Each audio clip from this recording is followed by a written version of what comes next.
নমস্কার বন্ধুরা, আরও একটি নতুন টিউটোরিয়াল ভিডিওতে সবাইকে স্বাগত। আজকের ভিডিওতে আমরা রিয়েলিস্টিক ড্রয়িংয়ের 7টি টিপস সম্পর্কে জানব। সবাইকে পুরো ভিডিওটি দেখার অনুরোধ করছি এবং আপনি যদি আমার চ্যানেলে নতুন হয়ে থাকেন তাহলে অবশ্যই আমার চ্যানেলটি সাবস্ক্রাইব করে রাখবেন। তো ফার্স্টে আমরা দেখি রিয়েলিস্টিক ড্রয়িংয়ের ক্ষেত্রে কী কী প্রয়োজন। রিয়েলিস্টিক ড্রয়িংয়ের ক্ষেত্রে কয়েকটা বিষয় খেয়াল রাখা প্রয়োজন, যেগুলো হলো যে আপনার ছবি, আপনার রেফারেন্স পিকচারটা খুব ভালোভাবে অবজার্ভ করা প্রয়োজন। যে রেফারেন্স পিকচার কোথায় হাইলাইট করা আছে, কোথায় ডার্ক শেড আছে, কোথায় লাইট শেড আছে, এই জিনিসটা আপনার অবজার্ভ করা প্রয়োজন। আর হলো আপনার শেডিংয়ের ক্ষেত্রে খুব স্মুথলি শেডিং এবং তার সাথে সাথে ব্লেন্ডিং করা দরকার। তো আমরা প্রথমে 7টা টিপস কী কী সেগুলো একটু দেখে নিই।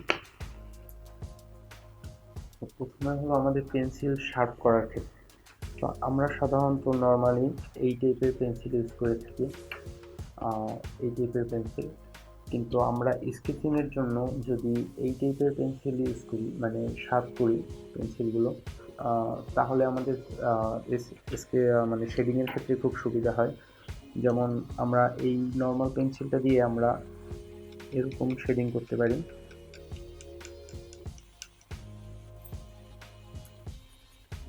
আমাদের শেডিং করতে একটু টাইম বেশি লাগে, কিন্তু আমরা যদি পেন্সিলটা এভাবে শার্প করি তাহলে আমরা খুব কম সময়ে অনেক বেশি জায়গা শেডিং করতে পারবো।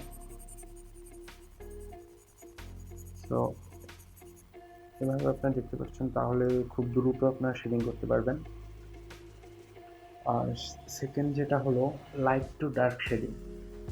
তো আমরা সবসময় করি কি, যদি ডার্ক শেডিংয়ের দরকার হয় তাহলে আমরা একবারে ধরেন এইটা 8B পেন্সিল, একবারে 8B পেন্সিল দিয়ে আমরা ডার্ক শেডিং করি। কিন্তু আমরা স্কেচিংয়ের ক্ষেত্রে কখনো এই কাজটা করব না, তাহলে আমাদের ছবির রিয়েলিস্টিক ভাবটা আসবে না। এই জন্য আমাদের লাইট টু ডার্ক করতে হবে।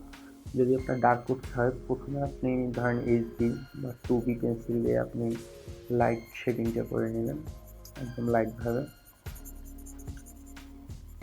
তারপরে আপনি এটাকে ব্লেন্ড করবেন। দেন এর উপরে আপনি 4B দিলেন। 4B পেন্সিল দিয়ে লাইটভাবে, কোথাও প্রেশার ইউজ করবেন না, তাহলে আপনার পেপার নষ্ট হতে পারে। এবং তারপরে আপনি ডার্ক শেডিং করবেন, তাহলে আপনার জিনিসটা রিয়েলিস্টিক হবে এবং আপনার পেপারও নষ্ট হবে না। এবং খেয়াল রাখবেন যে আপনি ডার্ক করার জন্য সবসময় একদম লাইটলি শেডিং করবেন, কোনো পেন্সিলই বেশি প্রেশার ইউজ করে শেডিং করবেন না। দেন থার্ড যে ব্যাপারটা সেটা হলো ব্লেন্ডিং।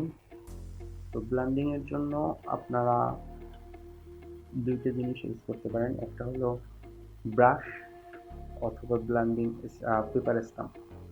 তো আমি এই দুইটা দিয়ে আপনাকে একটু ব্লেন্ড করে দেখাই।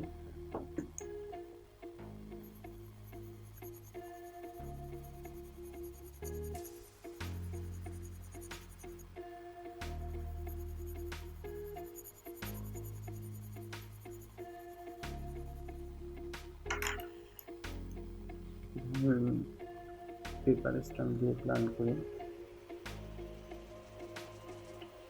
বেশি প্রেশার ইউজ করবেন না, তাহলে আপনার পেপার নষ্ট হবে। আপনার ছবির রিয়েলিস্টিক ভাবটা কিন্তু মেন ডিপেন্ড করে এই ব্লেন্ডিংয়ের উপর। আর ব্লেন্ডিংটা খুবই জরুরি, আপনারা এই দুইভাবে ব্লেন্ড করতে পারেন। দেখুন দুটাই খুব সুন্দরভাবে ব্লেন্ড হচ্ছে। তারপর হলো আপনার ছবির মানে রেফারেন্স পিকচারটা অবজার্ভ করা। অবজার্ভ করা বলতে আপনার ডিটেলসটা অবজার্ভ করতে হবে। যেমন আপনার যদি জুম করে দিই, দেখুন এর স্ক্রিনের ভিতরে কিন্তু ছোট ছোট কিছু দাগ আছে, যেগুলো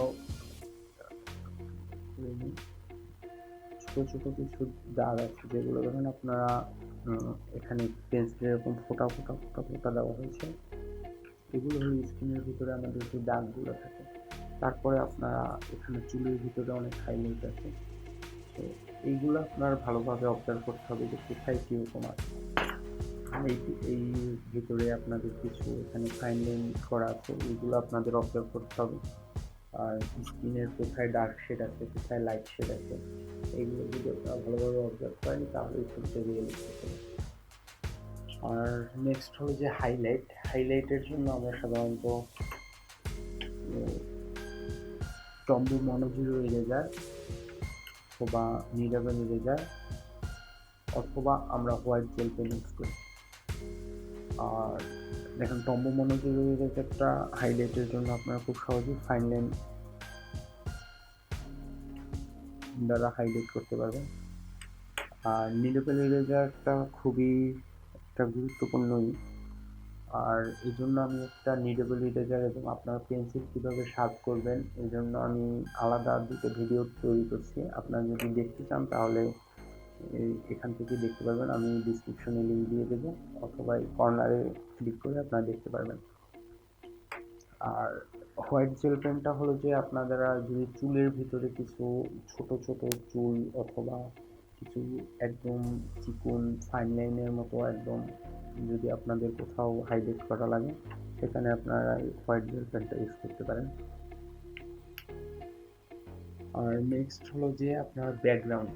তো ব্যাকগ্রাউন্ডের জন্য আমি সাধারণত যদি একটু বড় ব্যাকগ্রাউন্ড হয় আমি একটা জিনিস ইউজ করি, জিনিসটা আশা করি আপনাদেরও অনেক উপকারী হবে। সেটা হলো যে আপনাদের এই যে এই পাউডারটা হলো আমাদের যত একদম পেন্সিলগুলো যখন ছোট হয়ে যায় তখন সেই পেন্সিলগুলোর এই যে নিবগুলো নিয়ে এগুলো গুঁড়ো করা।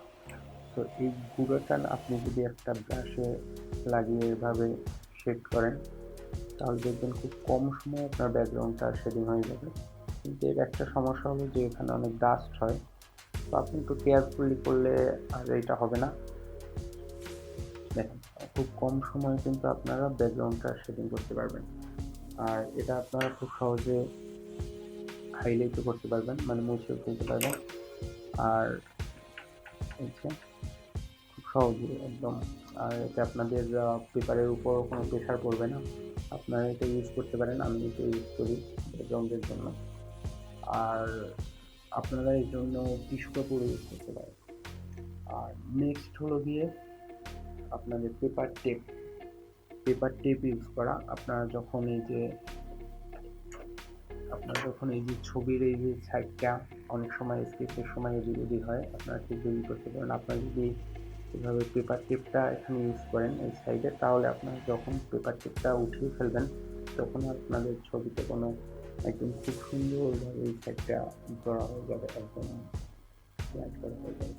তো আপনারা এই 7টা টেকনিক ইউজ করতে পারেন, আর তাহলে আশা করি আপনাদের ছবিও রিয়েলিস্টিক হবে।